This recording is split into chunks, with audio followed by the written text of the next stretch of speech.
जय हिंद। जय हिंद। वंदे मातरम। दोस्तों, आज आप सभी के बीच फिर एक नए क्वेश्चन लेकर आया हूँ। चलिए स्टार्ट करते हैं वीडियो को बिना देरी किए। वीडियो को लाइक कर लिए, सब्सक्राइब कर लिए और ज़्यादा से ज़्यादा शेयर कर दीजिए। चलिए स्टार्ट करते हैं। धातु से बने सिक्के सबसे पहले प्रकट हुए थे।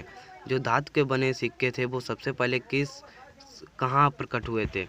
तो इसका राइट आंसर होगा, जो धातु के बने सिक्के थे वो सबसे पहले हड़प्पा सभ्यता में प्रकट हुए थे। उस गणतंत्र का नाम बताइए जो 6ठी शताब्दी ईसा पूर्व जातियों का राज्य संघ था। उस गणतंत्र का नाम बताइए जो 6ठी शताब्दी ईसा पूर्व राज्य संघ था। चलिए दोस्तों, तो उसका नाम था बज्जी। दोस्तों, बहुत इंपॉर्टेंट क्वेश्चन है, उतार लीजिए। एलोरा में प्रसिद्ध शिव मंदिर का निर्माण किसने कराया? एलोरा में जो शिव मंदिर था उसका निर्माण किसने कराया था? तो उसका निर्माण राष्ट्रकूट शासक कृष्णा ने करवाया था। सिंधु अर्थव्यवस्था की ताकत थी। सिंधु अर्थव्यवस्था की ताकत क्या थी? सिंधु अर्थव्यवस्था की ताकत सिर्फ कृषि थी, कृषि। और दोस्तों, ये भी याद कर लिए, भारत के संविधान निर्माता कौन है? डॉक्टर भीमराव अम्बेडकर, उसके अध्यक्ष। ये सब आप याद कर लिए। हर एक चीज़ का वीडियो भेजेंगे। इलाहाबाद स्तंभ शिलालेख किसने बनवाया था? तो इलाहाबाद का स्तंभ शिलालेख हरिसेन ने बनवाया था। किसने बनाया? हरिसेन। राजस्व अधिकारी टोडरमल ने किसके अधीन सेवा की थी? जो राजस्व अधिकारी टोडरमल था उसने शेरशाह के अधीन सेवा की थी। और दोस्तों, कमेंट भी भेजना, कोई चीज़ की दिक्कत हो तो कमेंट भी भेजना। भारतीय राष्ट्रीय सेना का संस्थापक कौन था? भारतीय राष्ट्रीय सेना का संस्थापक सुभाष चंद्र बोस थे। किस मुगल शासक ने, मैं दोस्तों ये सोचता हूँ आपको बहुत जल्दी जल्दी पढ़ा दूँ, आगे तो बहुत पढ़ने को है, इसलिए जल्दी जल्दी वीडियो को ख़त्म कर दे रहा हूँ, क्वेश्चनों को ख़त्म। मुगल शासक ने मुगल राजधानी आगरा से दिल्ली स्थानांतरित की, वह कौन था?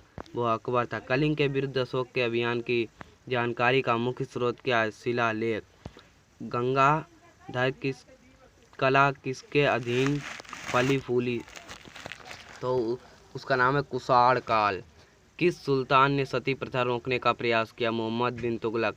दूसरे एंग्लो मैसूर युद्ध में गवर्नर जनरल कौन था? Warren Hastings. किस मुगल शासक ने संगीत और नृत्य पर प्रतिबंध लगाया था? और उसका नाम था औरंगजेब। तुलसीदास ने रामचरितमानस किसके शासनकाल में लिखी थी? अकबर। ये दोस्तों अपनी कॉपी में लिख लेना।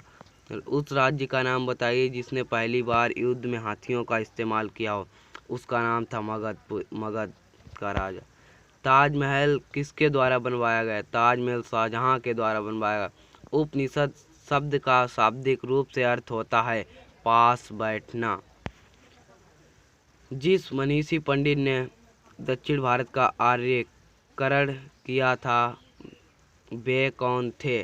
तो वे अगस्त्य थे, अगस्त्य।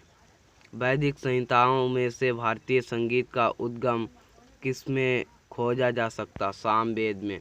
प्राचीन भारत में प्राचीनतम बौद्ध विश्वविद्यालय का नाम बताइए। उसका नाम होगा तक्षशिला। हर्षचरित के लेखक कौन थे? बाणभट्ट। किस लड़ाई मोहम्मद गौरी के लिए दिल्ली क्षेत्र खोल दिया? तराइन की दूसरी लड़ाई। आर्य पूर्वों के साथ अपने संघर्षों में सफल रहा क्योंकि उन्होंने घोड़ों द्वारा चलाए जा रहे रथों का प्रयोग किया। जो नहीं, घोड़े में जो रथ में घोड़ा बांधे जाते हैं उनका प्रयोग किया। चोल राजाओं का शासन था तमिलनाडु पर। सारे जहाँ से अच्छा हिंदुस्तान हमारा, ये गीत किसने गाया? दोस्तों, ये भी बहुत इंपॉर्टेंट क्वेश्चन है, याद भी कर लीजिए, लिख भी लीजिए। मोहम्मद इनकलाब। प्रथम बौद्ध परिषद कहाँ आयोजित की थी? प्रथम बौद्ध परिषद राजगृह, जो कि बिहार में पड़ता है, वहाँ पर आयोजित की थी। द्वितीय विश्व युद्ध के दौरान जापान में किस शहरों के परमाणु गिराए गए? हिरोशिमा एवं नागासाकी। ये दोस्तों बहुत इंपॉर्टेंट है। दिल्ली में हुमायूं का मकबरा किसने बनवाया था? दिल्ली में हुमायूं का मकबरा हाजी बेगम ने बनवाया था। क्रिप्स मिशन भारत में कब आया? जो क्रिप्स मिशन था वो भारत में 1942 ईस्वी में आया। आर्य समाज के संस्थापक दयानंद सरस्वती थे। आर्य समाज के संस्थापक पूछा जाए तो उसका आंसर होगा दयानंद सरस्वती। पूछा जाए भारत माता नामक प्रसिद्ध पेंटिंग के चित्रकार कौन थे? भारत माता नामक प्रसिद्ध पेंटिंग के चित्रकार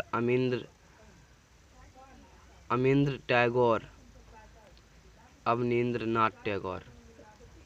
सॉरी दोस्तों, इसका राइट आंसर होगा अवनींद्रनाथ टैगोर। किस भारत शासक ने कलिंग का युद्ध लड़ा? तो उसका नाम था अशोक। कौन से दशक को औपनिवेशवाद समाप्त करने डिकॉलोनाइजेशन का युग कहते हैं? 1950 को। पंचतंत्र की कथाओं का संकलन किसने किया? जो पंचतंत्र की कथाएं थीं उसका संकलन विष्णु शर्मा ने किया। कथकली नृत्य किस राज्य से संबंध है? कथकली नृत्य केरल राज्य से संबंध है। कौन से गोलमेज सम्मेलन में महात्मा गांधी ने भाग लिया? महात्मा गांधी ने द्वितीय गोलमेज सम्मेलन में भाग लिया जो कि 1931 में हुआ। 1930 में जो गोल सम्मेलन हुआ उसमें डॉक्टर भीमराव अंबेडकर जी ने भाग लिया था। इंडिका किसने लिखी? इंडिका मैगस्थनीज ने लिखी। आर्यों ने मनुष्यों के जीवन को 4 वर्णों में विभाजित किया। तो यहाँ पर जो खाली स्थान है यहाँ पर क्या भरा जाएगा? आर्यों ने मनुष्यों के जीवन को 4 आश्रम में विभाजित किया। गांधी ने करो या मरो का मंत्र कब दिया था? गांधी ने करो या मरो का मंत्र दिया था जब भारत छोड़ो आंदोलन चल रहा था। तो गांधी जी ने कहा था करो या मरो। सिंधु घाटी की सभ्यता के लोग किस देवता की पूजा करते हैं? जो सिंधु घाटी की सभ्यता है वहाँ पर पशुपति देवता की पूजा की जाती है। जैन ऑफ आर्क की मृत्यु कैसे हुई? जैन ऑफ आर्क की मृत्यु धर्मद्रोही विधर्मी मान कर जलाने से हुई। जो धर्मद्रोही और विधर्मी मानकर जलाने से मृत्यु उनकी हुई। The kingdom of God is within you पुस्तक किसने लिखी? जो the kingdom of God is within you पुस्तक थी उसके रचयिताकार हैं लियो टॉलस्टॉय। किस सुल्तान को खलीफा के सामने सम्मान वस्त्र प्राप्त हुआ था?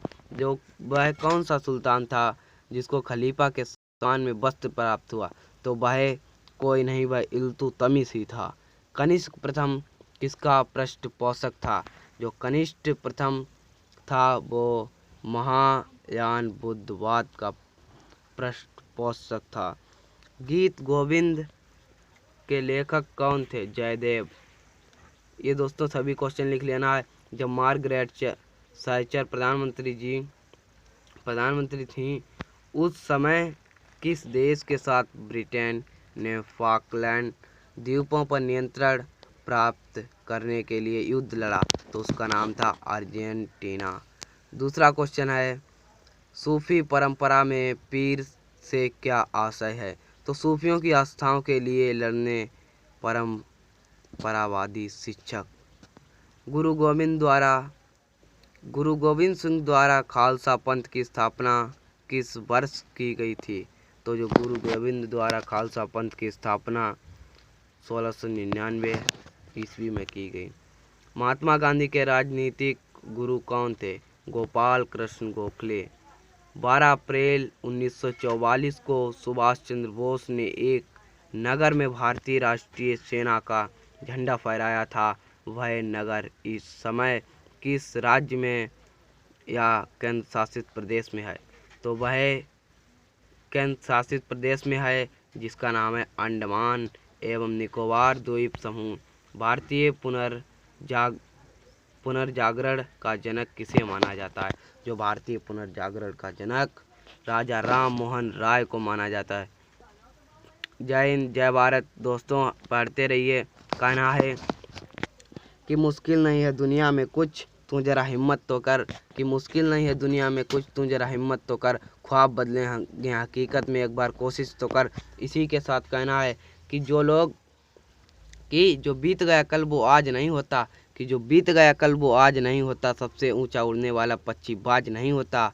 जिस जो विद्यार्थी संघर्ष नहीं किया करते उसके सर पे कभी ताज नहीं होता। जय भीम, जय भारत, जय संविधान।